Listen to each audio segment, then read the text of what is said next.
Ah, the Dungeons and Dragons gods. How I love them.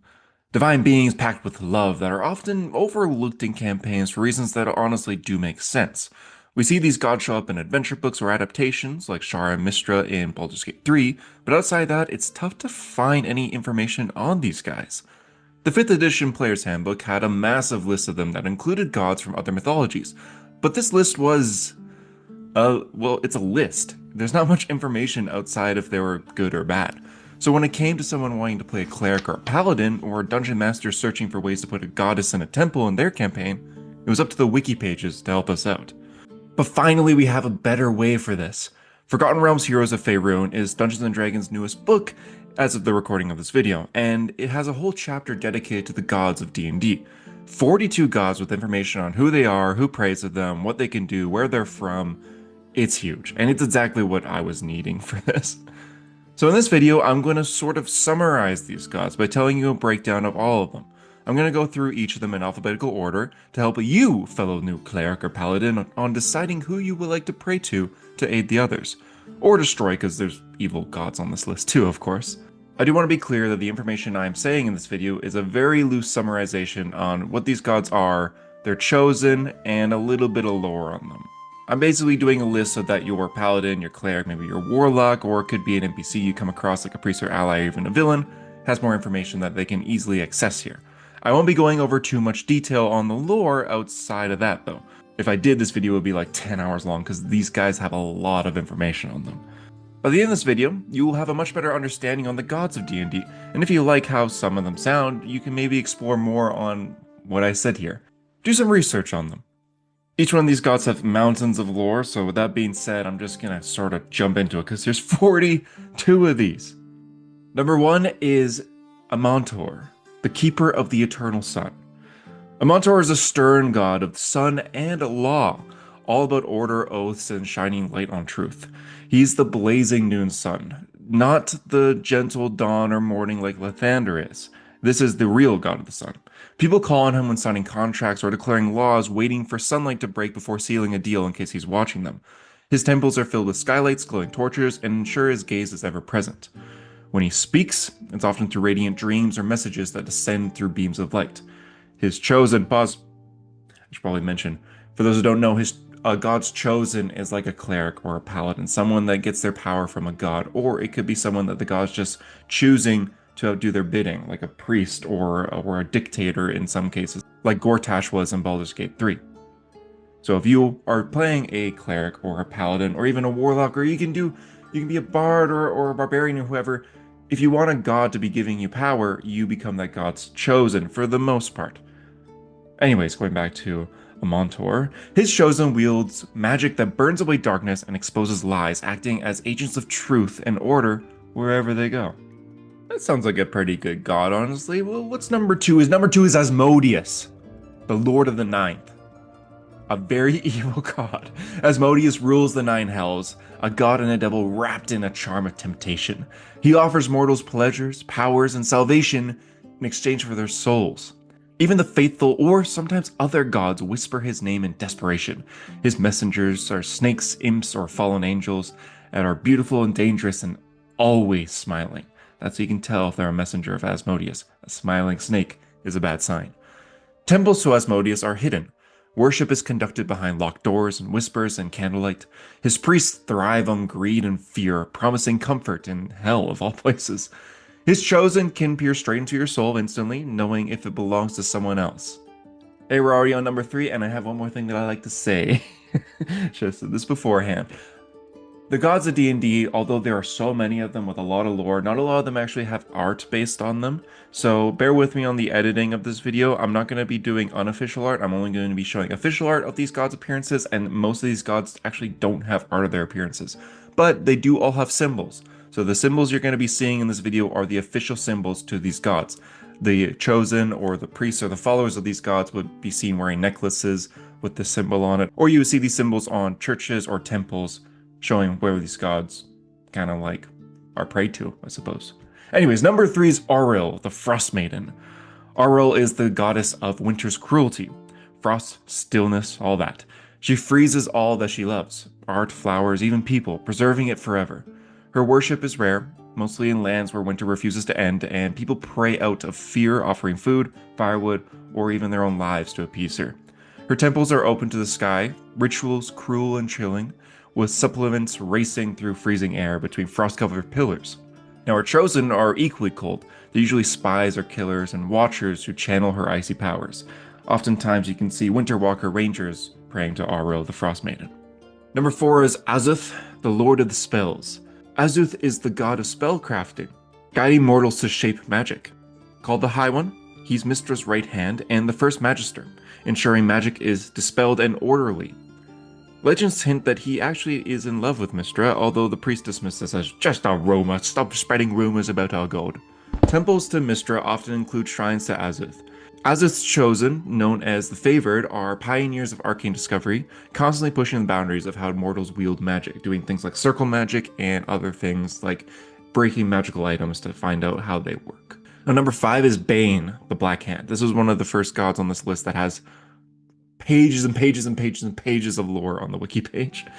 Bane is the god of tyranny, ambition, and domination, believing the strong must rule the weak. One of the infamous Dead Three, he rewards those who seize power to enforce control through fear. His mark is a black jeweled gauntlet on his right hand. His priests rise as conquerors or oppressors, influencing cities like Baldur's Gate, like in Baldur's Gate 3, while his chosen are warlords, tyrants, and shadowy advisors, whispering into rulers' ears. The elite knights of the Black Gauntlet embody his iron will, crushing chaos through his sheer dominance. Number 6 is Beshaba, the Lady Doom and the Maiden of Misfortune. Beshaba is the goddess of bad luck. People pray to her out of literal fear, hoping that she'll pass by them. Her signs often appear as black-antlered stag dripping blood. Offerings like antlers or charcoal drawings aren't really respected, their desperate plead of mercy towards her. Her chosen spread disaster wherever they go. Something awful happens for no reason, chances are Lady Doom is smiling at it. Number 7 is Bhaal, the Lord of Murder. Bhaal is death with purpose, a god of murder and ritual killings. His name alone makes assassins whisper. Murders are his honor and are meant to inspire terror. Often appearing as towering, blood-soaked figures, his messengers are sometimes those already dead and are just reanimated by Bhaal. Hidden temples of Bhaal drip with blood and dread. His chosens are walking massacres, living proof that the Lord of Murder never truly dies. Number 8 is, we're getting a good god again, Chauntea, the grain goddess and the great mother.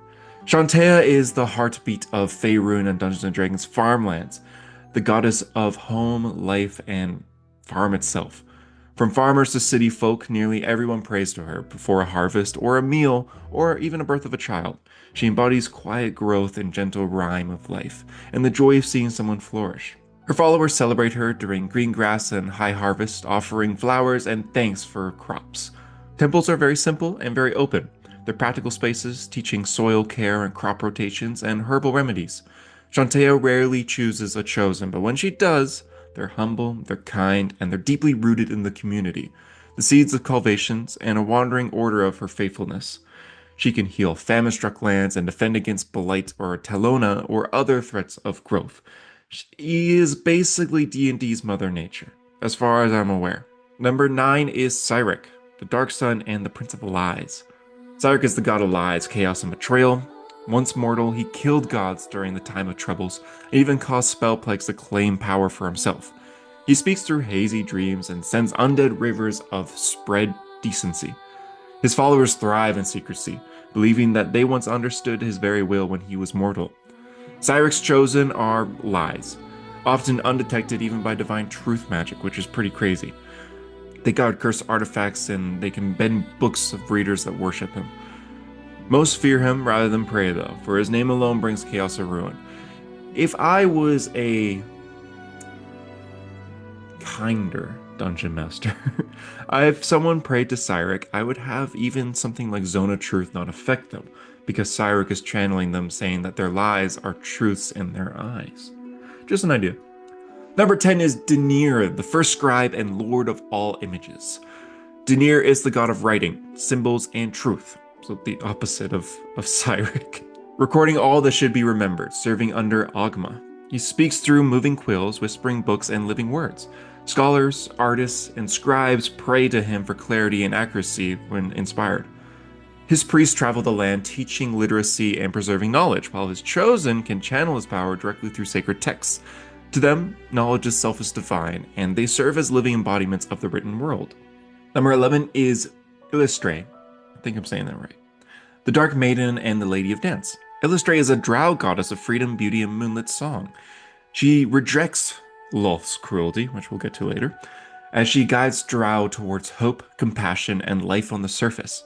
Her followers dance under full moon, celebrating the freedom through music and blade singing. Hidden sanctuaries on the Underdark serve as her temples, teaching swordplay and offering refuge. Her chosen act as diplomats and dreamers, uniting people who might otherwise hate each other, moving gracefully through shadow and moonlight alike. She is the opposite of Lolth the Spider Queen, so if you are a drow who doesn't want to pray to Lolth, maybe this is your goddess. Number 12 is Eldath, the guardian of Grove and the Quiet One. Eldath is the gentle goddess of peace, still waters, and calm hearts. Her presence is felt in quiet springs, glades, and pools. Followers leave broken weapons as offering, asking her to wash away anger and conflict. Her priests wander from shrine to shrine, meditating disputes and spreading serenity. Eldath's chosen are called lotuses. They radiate calm so strongly that even violence falters to their presence. Living embodiments of peace themselves are the chosen of Eldath. Number 13 is Gond, the holy maker of things, the world bringer. Gond is the god of invention and craft and creativity. Every spark of innovation, from simple tools to clockwork, is touched by his divine hand. Gond inspires inventors in dreams and flashes of insight, encouraging mortals to improve the world through integrity. His temples are worshipfully filled with clangs of hammers and hum of experiments. His priests are curious and restless.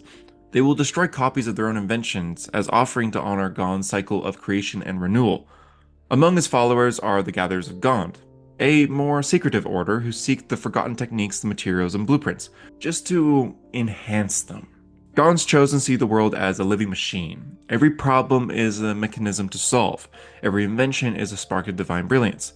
They pioneer advanced innovation boldly and safeguard the knowledge that the artificers craft. Now, when are we going to get the 2024 artificer stat blocks? Am I right?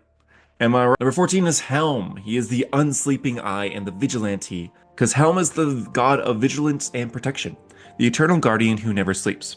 Soldiers, bodyguard, and watchmen turn to him for unwavering focus and unbroken will. Once slain in duel with Tyr, Helm returned, proving that the Watcher cannot be silenced. His followers live lives that are always alert and precise. The Everwatcher Knights serve as mercenaries, offering protection across the realms. Helm's chosen are often embodiment his vigilantiness, standing firm against impossible odds and facing danger without hesitation. One of his followers would be Batman. Number 15 is Ilmater, the Crying God. Now, I ran a full campaign with the paladin who prayed to Ilmater, so I actually know quite a bit about this Crying God. Ilmater is the god of suffering, endurance, and compassion. He bears the pain of others, blessing those who endure hardship for the sake of others. His presence is felt in moments of despair, through a comforting voice, white roses, and timely guardianship. Temples of Ilmater serve as refuges for the sick, wounded, and oppressed. His priests wear coarse hair shirts, tend to battlefields, and walk among suffering with humility. The broken ones, his order, train to endure faster and self-sacrifice. Ilmater's chosen are living martyrs, stepping through danger to protect the helplessness. Their faith grants them strength to endure agony without fear, and courage to shield others from harm. Number 16 is Kelemvor, the Judge of the Damned, and the Lord of the Dead. Kelemvor is, well, the god of death. He guides souls to the rightful rest, ensuring that death is neither cruel nor feared, but a natural step in life's journey. Appearing as a silver-haired man in black robes, or through the recently departed, he reminds mortals that endings can be merciful. His priests, the Doom Guides, comfort the dying, counsel the grieving, and hunt down undead. Orders like the Knights of the Eternal Order dedicate themselves to ending undeath and restoring balance. Kelemvor's chosen carry serenity and courage, helping mortals face death without fear. They uphold the natural order, embodying both compassion and justice in the afterlife. Despite being the god of the death, he seems like a pretty good guy in the end. Number 17, I did a campaign with a cleric that prayed to this god. Lathander, the inspired dawn and the morning lord. Lathander is the god of renewal, creativity, and new beginnings. Every sunrise carries his blessing, offering hope and second chances. Artists, dreamers, and those who rise and step back find inspiration in his light. Temples shine with rose gold glass. The priests teach the ever failure that can spark a new success. He despises undead, embodying life and growth and birth and renewal. Lathander's chosen are the Dawnbringers. They spread hope, rebuild towns, and guide refugees. Their sunrise-colored headbacks marks them as beacons of renewal and preservation, proving that light follows even the darkest night. And they even watch the Dark Night every so often on Tuesday nights. Okay. Number 18 is Lliira, the Lady Deception and the Lady of the Mist Shadow, because Lliira is the goddess of illusion, disguise, and subtlety. Rogues, illusionists, and actors revere her. After her death at Cyric's hand, she returned her power, claiming much of her divine influence. Her temples are hidden, veiled in mist, with priests wearing featureless masks. Followers perform secret rituals, invoking her blessing for subtle deception. Lliira's chosen can change their appearance at will, using their talent for intrigue and concealment. Their power lies in secrecy and misdirection, leaving mortals unsure what it is to be real. Number 19 is Lliira, the Mistress of Revel, Our Lady Joy. Lliira is the goddess of joy, freedom, and celebration. Festivals, music, and dance honor her, spreading happiness wherever she's worshipped. Her presence manifests as swirling lights, laughter, and rhythm to light itself. Priests called Joybringers wear colorful garb and foster delight through performance. Violence is forbidden at her gatherings and replaced by music. Lliira's chosen wield joy as a weapon, using magic like Tasha's hideous laughter or Otto's irreversible dance as challenge and sorrow to evil alike. Sounds fun. Number 20 is a well-known one, Lolth the Spider Queen. Lolth is the cruel goddess of spiders, ruling the drow through fear and treachery. Her worship defies drow society, with priesthoods in cities and caverns lined with web and carvings of blood-stained altars. She commands all drow that she can get her hands on, or many legs on, I should say. Her chosen, called the Yorthe, masters spiders with divine schemes. Failure in her service leads to transformation to driders, while success grants powers and influence in her shadowy hierarchy. Number 21 is Loviatar, the Maiden of Pain. Loviatar is the goddess of agony and suffering, seeing pain as both art and worship. Her followers endure the inflict suffering, believing it to be a sacred perfection. Her secrecy cult includes torture and cruelty, spreading pain in her name. Temples are rare, rituals are intense, and obedience is unwavering. Her chosen embody her cold, alluring, and merciless. They spread torment with elegance, exemplifying and purest form of devotion to Loviatar. Number 22 is Malar, the Beast Lord and the Blood God. Malar embodies the thrill of the hunt and ecstasy of bloodshed. So he's not like the blood god, but like, he will do bloodshed. Because he is the primal force of predator and prey, celebrating strength, survival, and savagery.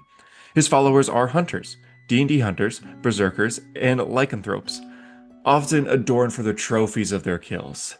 Temples are deep in wild places, hosting feasts like the secret high hunts. Malar's chosen are blessed with the heightened senses and unstoppable bloodlust, capable of tracking prey through vast distances until the kill is complete. This might be one of my favorite gods in general for D&D. Malar is a cool idea for a god.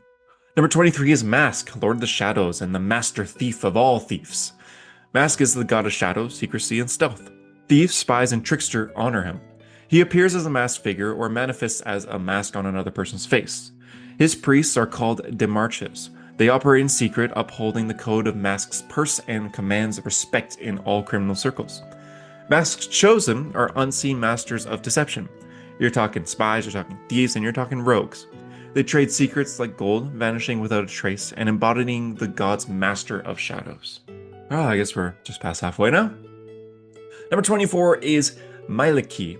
I think I'm saying that right, Mielikki. Our Lady of the Forest. Mielikki is the guardian of nature, protecting forest, animals, and wanderers. Ranger druids and travelers hear her in rustling leaves and moonlit glades. Shrines are simple carvings on trees, mark sacred boundaries where hunting ceases. Her followers wear leaf-colored garb and changes with the season. Her chosen ride beside her, sometimes becoming one with the woods, spirit forever bound to the wild. They protect nature and travelers alike. I have a feeling Mielikki and Malar probably don't get along too well despite being in similar areas. You have one that protects the forest and the other that hunts in the forest. Number 25, milestone, is Milil. Number 25 is Milil, the Lord of all songs. Because Milil is the god of music, poetry, and performance.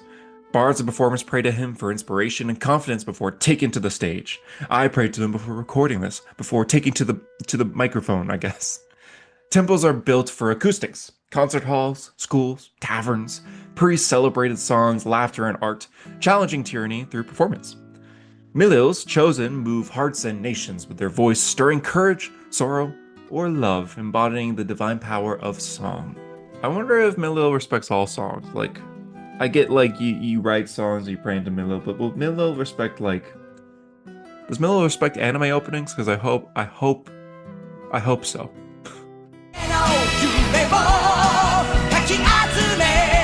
Myrkul is the Lord of Bones, the god of death, decay, and inevitability, and cold and detached, he claims what lies and seeks knowledge of mortality. Temples are crypts or ossuaries, worshipped by necromancers and undertakers. Followers seek understanding, and not necessarily mercy. His chosen wield necrotic powers, binding souls into skulls to uncover forbidden truths from beyond the grave. Number 27 was mentioned on this list earlier, but it is Mystra, the Lady of Mysteries and the Mother of all magic. Mystra is the embodiment of the Weave, which is the source of all magic. She protects and nurtures spellcraft, guiding mortals in the safe using arcane power. Priests, known as Dwemer Keepers, preserve magic and teach it to worthy students. Her presence appears in flashes of blue lights, whispering winds, or silver fires, or Gale's bed. Her chosen include legendary spellcasters like Eilistraee or the Seven Sisters, defending the Weave and wielding her divine magic with precision. If you're playing a wizard and want a god, this is kind of the go-to. Number 28, another one mentioned earlier, is Oghma, the binder of what is known. Oghma is the god of knowledge, inspiration, and discovery. Scholars, teachers, and inventors pray to him for insight and clarity. Temples double as libraries, where priests copy, share, and safeguard wisdom. They celebrate new ideas in nightly readings called the Covenant. Oghma's chosen are living archives carrying infinite memories and recalling lost histories when books burn, ensuring knowledge survives across generations. Think of what Saul and Robin were protecting in One Piece for my fellow Straw Hats. I'm a big fan of D&D gods. This next one is one I've never even heard of until I started making this video. Number 29 is the Red Knight, the Lady of Strategy. The Red Knight is the goddess of tactics, planning, and warfare as calculated art. She observes battles like a chess game, guiding generals and strategists. Temples house enchanted war tables where campaigns are planned. Her chosen execute precise strategies, often unseen and predicting enemies' moves before combat even begins. Her warriors and chosen ride Crimson Pegasus, but true victory lies in careful planning. The Red Knight's influence shapers war without bloodshed when possible. So kind of like the goddess of war, but more so the goddess of planning, because there's already a god of war, so god of planning. I wish you can help me plan out what I'm having for dinner tonight. Am I right, fellas? Am I right, fellow eaters? Fellow food enjoyers? I love food, man. I eat food like all the time. Like humans do. Number 30, arguably the most famous D&D god, is Selune, the Moon Maiden, our Silver Lady.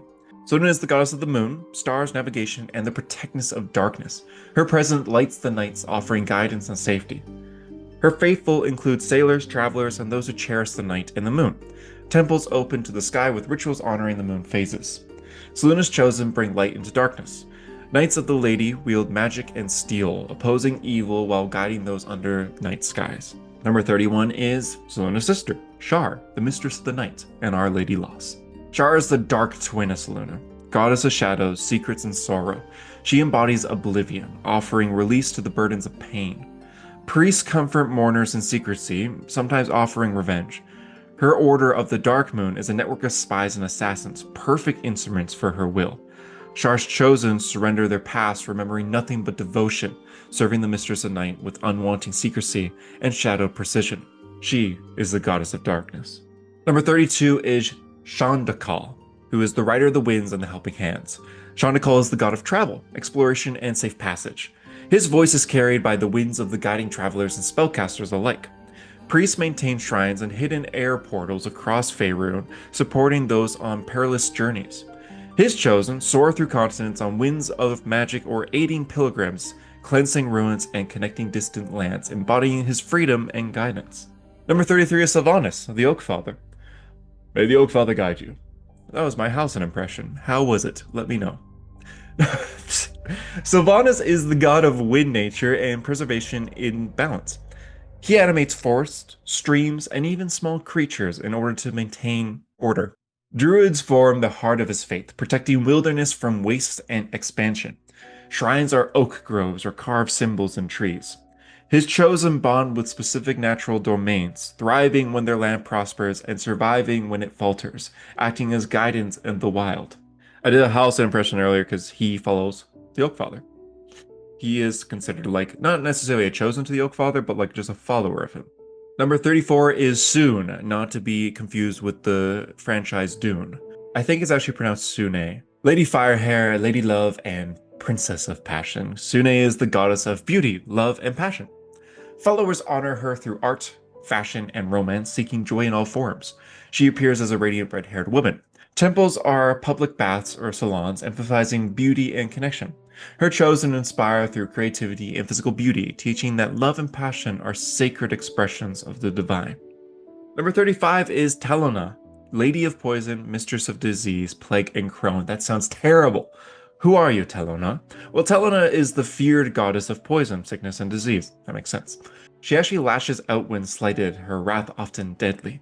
Her shrines are small, maintained by survivors or forced into service with offerings of blood or tears to appease her. Her chosen are immune to toxin, magical diseases, spreading, and restless contagion as needed. They embody her dangerous touch to create plagues. Number 36 is Talos, not to be confused with Talos the mighty, Talos the unerring, Talos the unassailable, the Destroyer and the Stormlord and Raging One. Talos is the god of destructive natural forces. Storms, wildfires, earthquakes, he is the vengeful, powerful, and feared god of the natural destruction. His followers relish chaos and his priests wear jagged robes, roaming lands where nature is untamed. The Gulf of the Storm is his sacred ground. Talos' chosen wield devastating magic like storm inventions, earthquake, and meteor swarms, leveling those who oppose him. Number 37 is Tempus, the Foehammer and Lord of Battles. Tempus is the god of war in D&D. It's his rawest form. Representing honor, bloodshed, and combat's chaos, he plays no favorites in embodiment of battle itself. His priests enforce battlefield's codes, ensuring fair conflict and protecting civilians. Celestial berserkers are his pure messengers, leading warriors with divine inspiration. Tempest's chosen are legendary leaders, attracting battle wherever they go. The Storm Knives are his devoted mercenaries that swear loyalty to him to uphold his warlike ideals. Number 38 is Torm, the Hand of Righteousness and the Loyal Fury. We actually got a lot of information on Torm this time around, which is good. My current campaign, I have a paladin that prays to Torm, and his wiki page is a little small, so this gives me a lot more information. Torm is the god of duty, courage, and self-sacrifice. Paladins and devotees uphold justice and fight corruption in his name.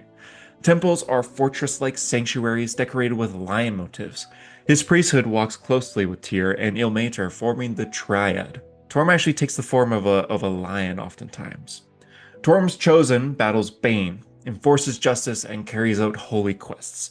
His chosen often go as the Order of the Golden Lion, and they work together. Number 39 is Tymora, Lady of Luck, our smiling lady. Tymora is the goddess of good fortune, beloved by adventurers, gamblers, and risk-takers. She brings luck to the bold and rewards courage. Her messengers are actually playful fairy dragons, and followers honor her through personal acts, prayers, and daring ventures. Temples are rare, but shrines are common in gambling halls. Tymora's chosen are infused with uncanny luck, living as if the dice are always in their favor, inspiring hope and daring in others.